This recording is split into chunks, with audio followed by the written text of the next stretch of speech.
Hey there, and thank you for joining me for another episode of Total Ramblings. I'm going to make a confession here. I have fallen off the wagon. Yeah, I've gone and bought a Star Wars Lego set, and I have to say, I'm not sorry that I did it, because having concluded Andor Series 2 this year, the set that I've bought is only the second Andor set ever to have come out. And I just felt I needed a Dedra Meero minifigure. So yes, it's the new U-Wing set 75399 Rebel U-Wing-Starfighter. Now I have I have the earlier U-Wing set from Rogue One, and I believe that set is significantly larger than this one. But I don't care, because look at this. We've got Dedra Meero and an ISB tactical agent, K2SO of course, Cassian Andor, and the U-Wing. And look, Andor is just such a fantastic series, I had to buy it. So, as is traditional, there's the front of the box. There's the side of the box with an Argos sticker on it. There's the other side of the box. There's the blurby bottom of the box. There's the top of the box. You can see Andor there. And there's the back of the box. And I have to say, looking at this, so Dedra Meero's got two faces. So she's got a sort of resting bitch face there. And she's got a, I think this is very accurate to her character, a slightly stressed face. But look at the coat. They've given her the ISB trench coat. It looks amazing. So, yes, I'm going to build this, and you're going to get the usual 1 minute time lapse, and then we're going to take a look at it afterwards. Yeah, sorry, I've fallen off the wagon. But, you see, I got these little U-Wings the other day, make and take. I've got to do this really, and like I do buy sets with Imperials, especially unique Imperial officers and the like. So I'm not going to apologise, but I have fallen off the wagon. This is not going to be a general return to Lego Star Wars. I've still got some sets in the garage that I haven't built that I have told myself I'm not allowed to build until I've paid off my wife's credit card. So that'll still be a few months away. So but this one I'm allowed to build because I bought it with my own money. And there's a couple of other Star Wars sets I want. I'd like the buildable chopper, and I would like also the Star Wars logo, because I think that would be a lovely crowning achievement to cap off my 25 years of Lego Star Wars collecting. Anyway, enough of that. I'm going to build this, all right?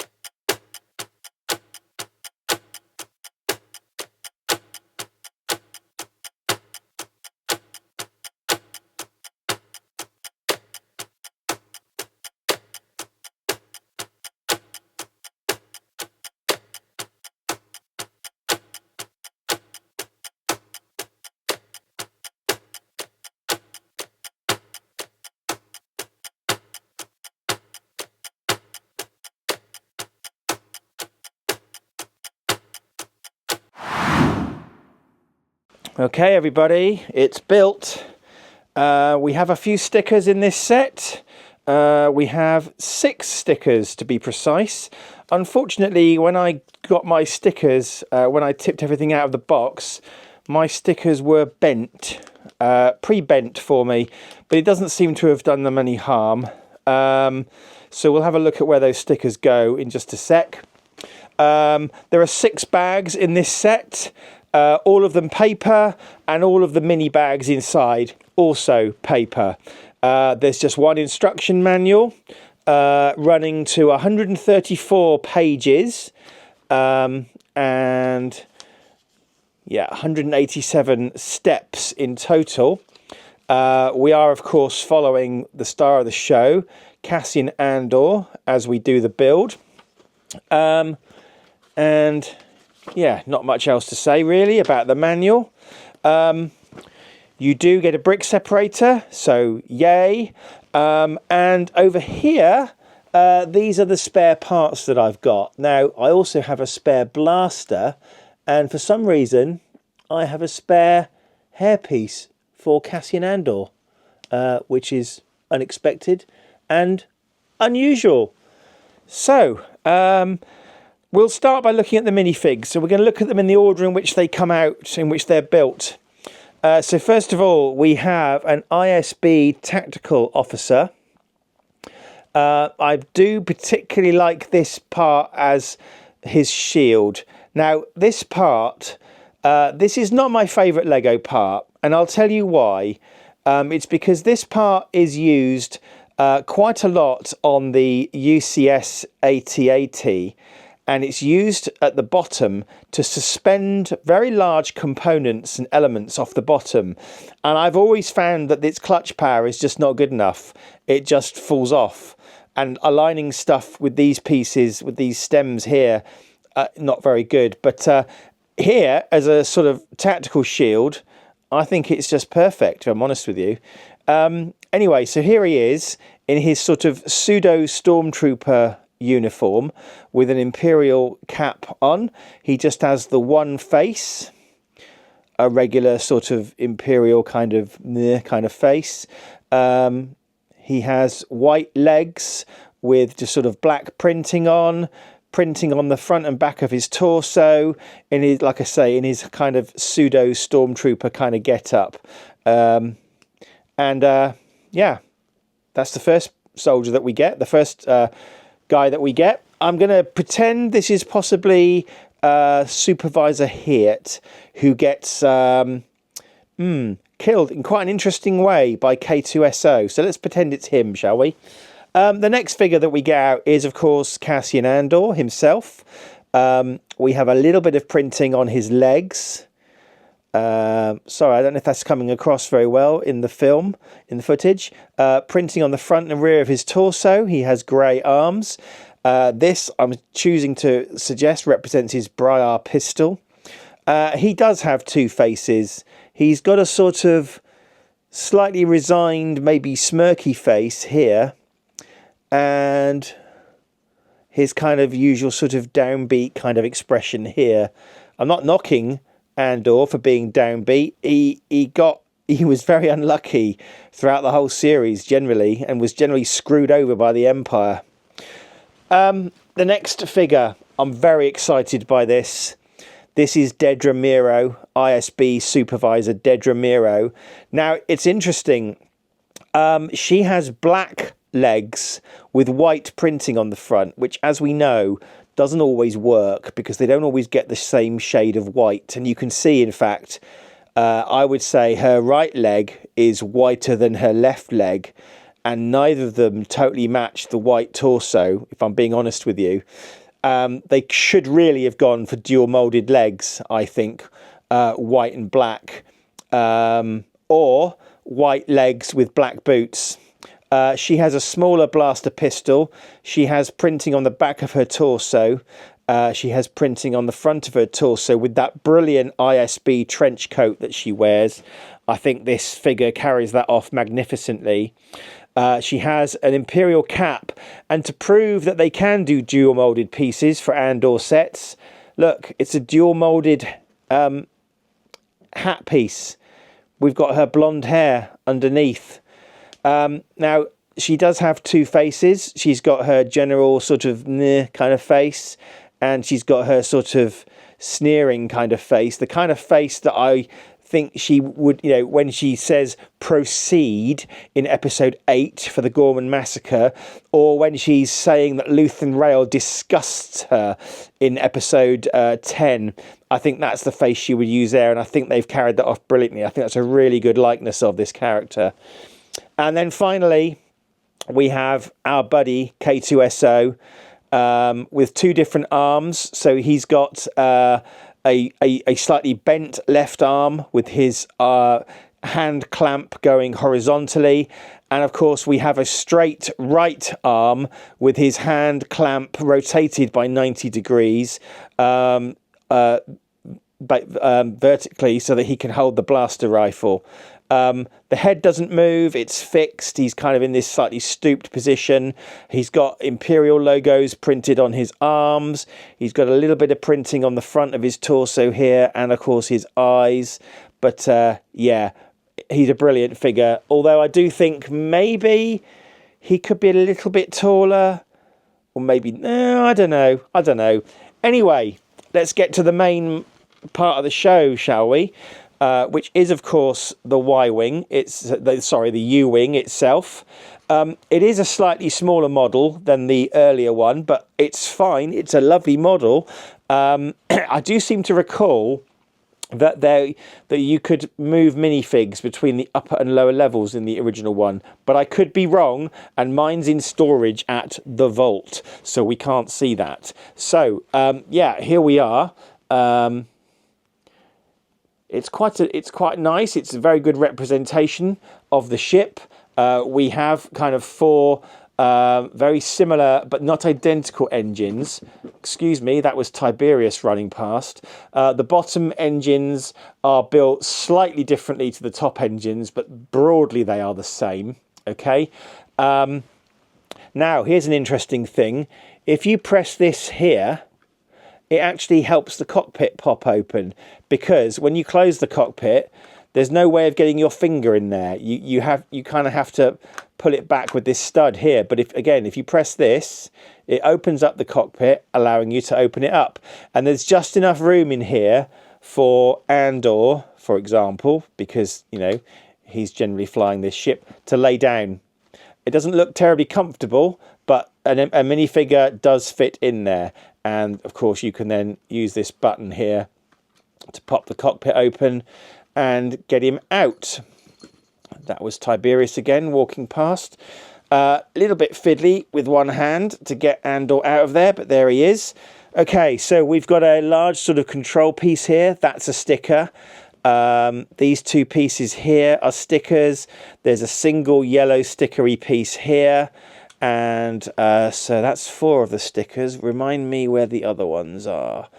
I don't remember off the top of my head. I might remember in a sec. Anyway, that's the top of the ship. The bottom of the ship looks quite good, actually, for a Lego set. Usually they don't always finish off the bottoms quite well, but this is the way these doors open, and they're not with hinges, they're with ball joints instead. I think that's quite nice, actually. So these bottom doors for the cargo bay open thusly, and these are basically mirror images of each other, and we've got kind of windows looking in so that the crew on board can look out. That's the inside of the cargo space. That's right, there's another sticker in here, just inside there, like a sort of control panel, where sort of the pilot would kind of come down from the cockpit into this section. There's like a sticker there.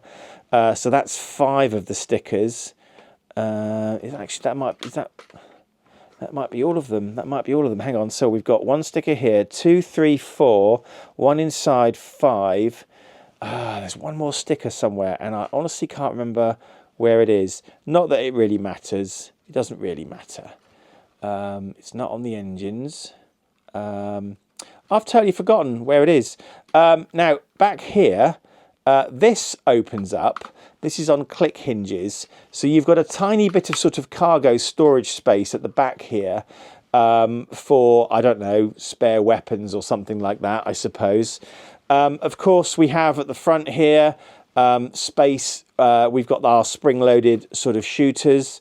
So basically, I'll just push that in if I can.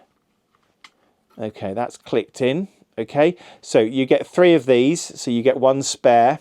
Okay, now that clicks in there like so.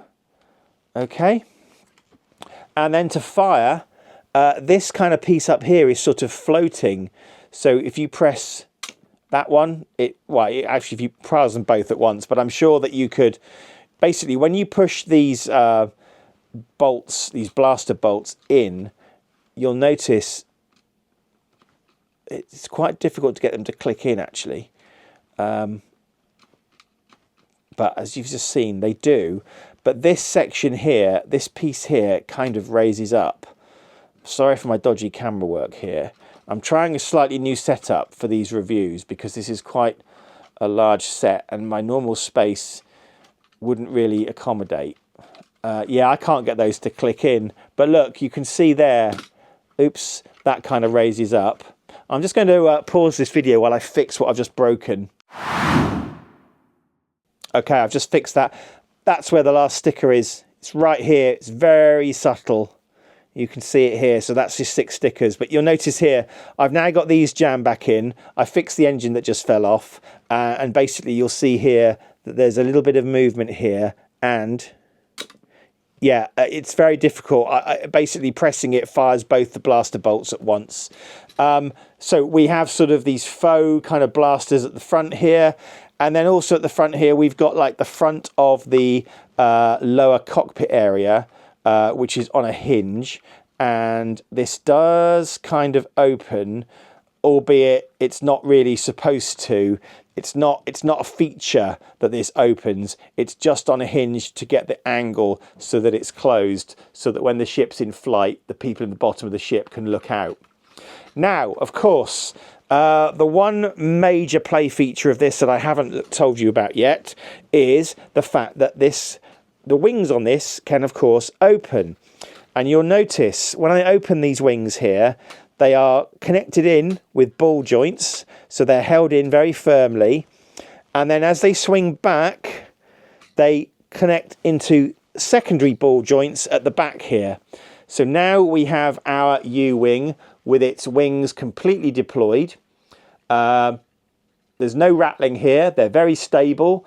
Those wings aren't going to go anywhere. They are basically locked in with ball joints, as you can see just there. So making it very easy, again with one hand, to pull this back. And then you'll see here, this front piece snaps into place there. Really easy. So in either configuration, whether the wings are open or locked, this is completely secure. The wings aren't going to go into a position that you don't want them to. The wings are only free floating when they are in between the two positions. Other than that, they are completely locked. So you can see here, that's the back ball joint, and there's sort of the back ball joint kind of receiver.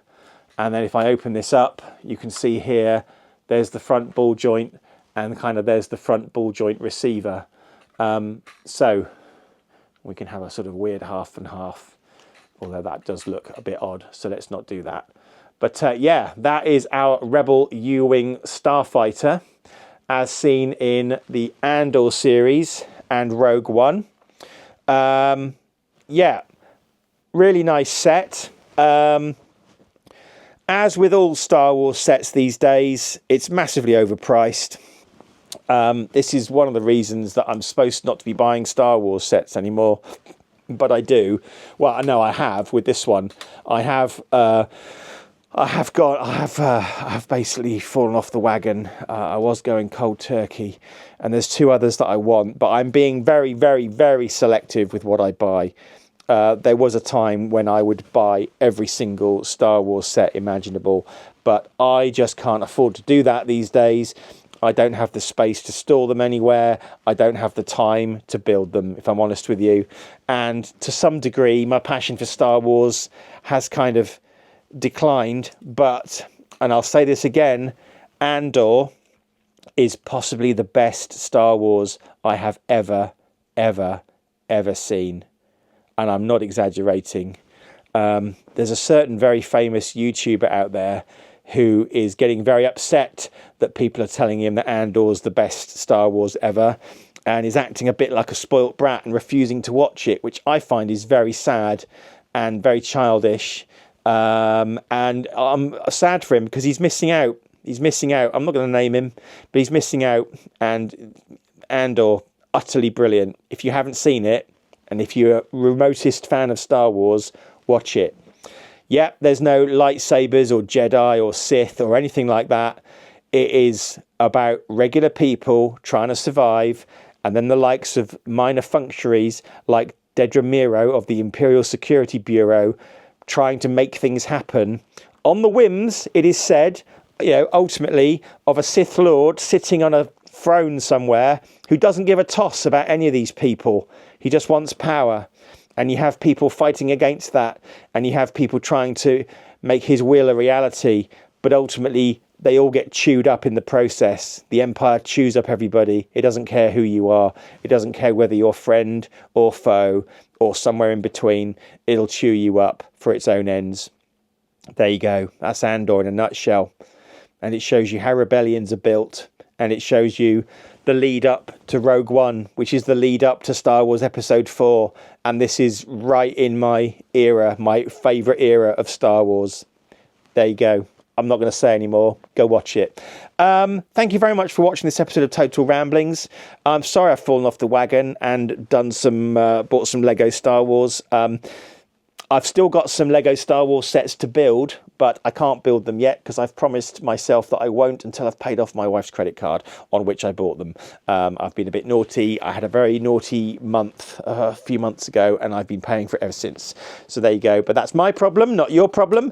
But I do have other Star Wars sets to build. But this one I just recently bought, and I could buy it. And there's a couple of others that I would quite like to get. So there you go. I'll see you in the next episode. I'm going to shut up now. Bye-bye.